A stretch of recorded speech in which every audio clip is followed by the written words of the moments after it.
WASAC, dignifying life.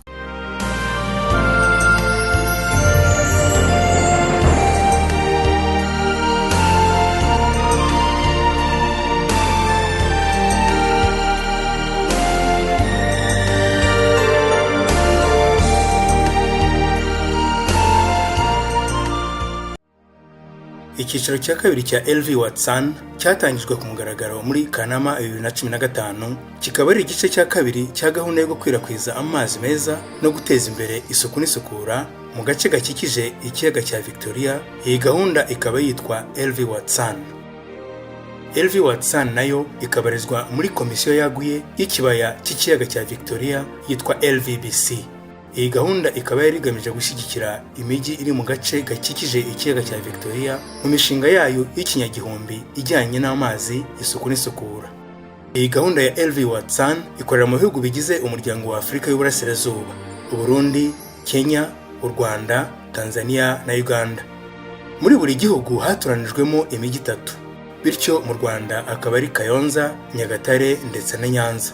Uyu mushinga uterwa inkunga na Banki Nyafurika Itsura Amajyambere ndetse na Leta y'u Rwanda.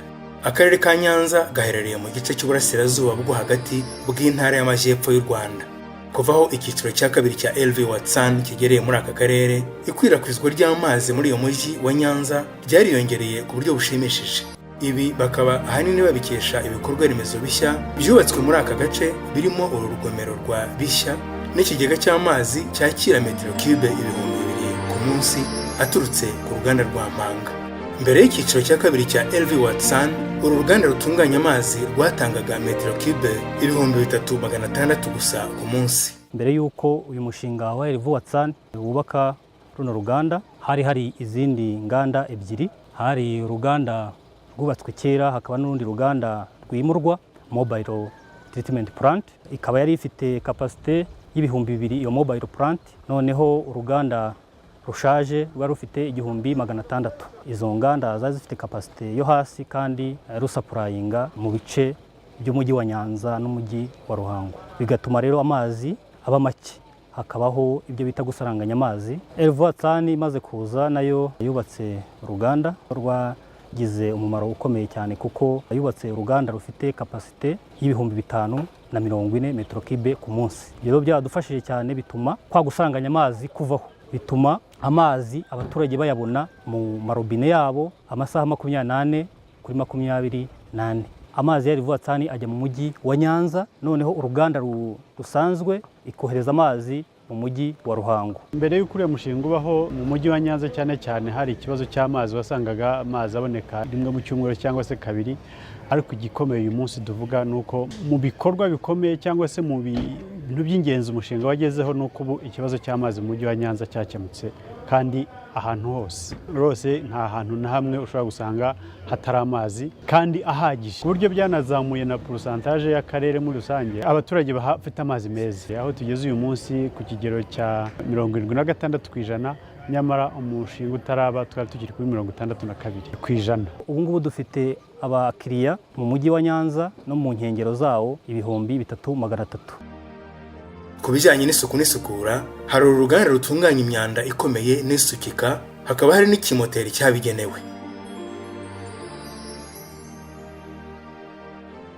Ibi byatumye umujyi wa Nyanza urushaho kugira isuku, hazaho n'akarusho kuko imwe muri iyo myanda itunganywa ikavanwamo ifumbire y'imborera, ari nako ibidukikije birushaho gusigasirwa.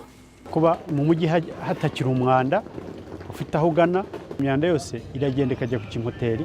Ubwo ndavuga imyanda cyane cyane iyo mu ngo y'ibishingwe bisanzwe, ariko noneho tunongereho n'ikibazo cy'imyanda yo mu bwiherero, aho bavuga bati ubwiherero bw'iri shuri bwuzuye. Aho kwirukanka bajya gushaka bacukura, ubundi imodoka iragenda ikabikurayo ikabishyira hariya, icyo kibazo kikaba kirakemutse. Icyo turi kuganaho noneho gikomeye nuko n'iyo myanda ahubwo itagiye kumenwa, ahubwo igiye kubyazwa umusaruro, kandi twabonye bitanga umusaruro, kuko hari deja ibyo twamaze kubona nk'ifumbire yavuyemo ari ifumbire iva muri ya myanda ibora, ariko banavanga n'ibiva mu bwiherero bikashyirwa hamwe, nyuma yo kubitunganya bikabyara ifumbire. Kandi noneho turi gukorana na RAB umushakashatsi ngo tumenye n'iyo fumbire n'aho yakora na quantité yakoreshwamo. Ku rundi ruhande ku birebana n'isuku n'isukura mu rwego rwa LV Watson hubatswe ubwiherero rusange hirya no hino mu mujyi wa Nyanza. Hari n'ikindi rero cy'ubwiherero bwubatswe bugera ku 9 mu mujyi wa Nyanza, cyane cyane ahantu hahurira abantu benshi. Usanga ko uyu munsi ugiye nko ku kiliziya usanga hari ubwiherero buri gukoreshwa, abagiye ku isoko ubwiherero burakoreshwa, mbese ahantu hose hagiye hahurira abantu benshi ubona ko ubwo bwiherero bwari bukenewe pe. Icyo ngicyo nacyo cyakemuye aho abantu wasangaga bashobora kujya kwihagarika ahantu hatariho kuko ubwo bwiherero buhari. Kimwe mu bigize intego z'iterambere muri iyi gahunda no kuzamura imibereho y'abatuye utu duce dukikije ikiyaga cya Victoria binyujijwe mu gutanga akazi, bityo bikabongerera mikoro atuma bibeshaho. Aka kazi katangiye bakora umuhanda ujya kuri Bishyadame, hanyuma giye nagatangiye mu kwezi kwa 3 2016.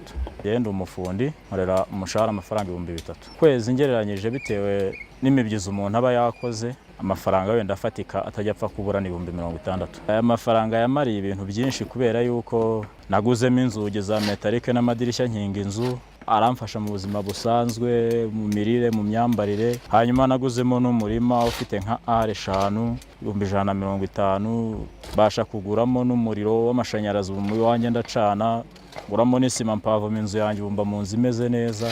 Aha natangiye ku itariki 29 z'ukwa 12 mu mwaka wa 2017. Ku munsi mfata amafaranga 1000, mu kwezi aba ari 24,000. Ayo mafaranga nagiye nkorera ahangaha maze guhingamo ibyate 2 by'imyumbati. Ibyate by'imyumbati 2 kimwe bashobora kuma nk'ibihumbi 60, icya kabiri bashobora kuma nk'ibihumbi bigera muri 45. Maze no kwigurira inkoko zigera muri 6, inkoko imwe bama nk'ibihumbi 3500. Amagi kandi nayo nkuramo rimwe bashobora kuma amafaranga 100. Natwe hari abo twafashe bahoraho badufasha mu iyo mirimo ya LV Watson, abo bageze ku 8. Iyi gahunda ya LV Watson iramutse ishyizwe mu bikorwa uko bikwiye, iki cyiciro cyayo cya kabiri cyasiga abaturiye Victoria muri ya miji uko ari 15 biteje imbere ku buryo bufatika, cyane cyane hano mu Rwanda mu karere ka Nyanza. WASAC, dignifying life.